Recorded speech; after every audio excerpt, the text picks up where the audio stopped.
It's really remarkable, though, sometimes, despite all the propaganda and the distraction, that you'll get people by very large majorities saying, no, we don't want to send troops to Iran. No, we don't want to send American troops to Iraq. They said that. They didn't want troops. I remember that in November of 90, I'm forgetting the years now.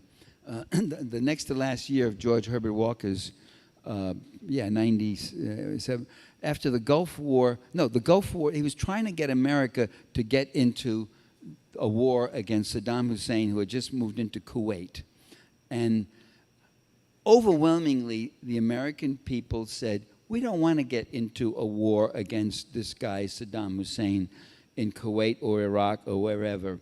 And then in that November, they ran a poll, and the poll read, I remember it very distinctly. I wrote it up, too, somewhere. The poll said, if Saddam Hussein has, and the phrase weapons of mass destruction had not yet come into vogue, they said, if he has nuclear weapons, which he's aiming at the West, would you support an American invasion?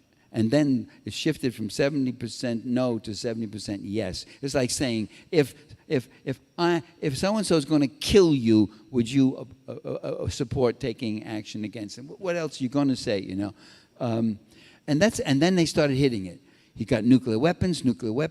He's going to bomb us. He's worse than Hitler and all that. And they've done this with Noriega in Panama. They did this with Milosevic in Yugoslavia. They've done this with Aristide in Haiti. They've done it with Saddam Hussein, who was a terrible, horrible, ruthless torturer when he was working for the CIA. And it's never mentioned in the media that during his worst years, when he was doing most of his murdering and torturing, he was CIA. He was the one who overthrew the Iraqi democratic coalition that was running that country. That's another thing they never tell you, that Iraq already had democracy. They don't need to be taught. There's a 5,000-year civilization. They don't need to be taught by us how to have democracy. They had it.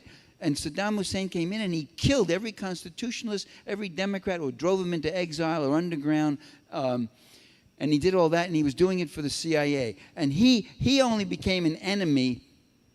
He only became an enemy when he got out of line on the oil quotas. He wanted a bigger part of the market. There's another lie. They told American people, you won't get any oil, you won't get any gas for your car. It was just the opposite.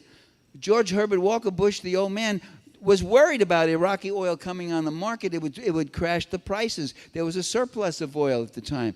And Saddam Hussein wanted a larger oil quota, which means he wanted to sell more oil to us. It was just totally turned around. Never mentioned. Those issues are just totally left unmentioned and undeveloped.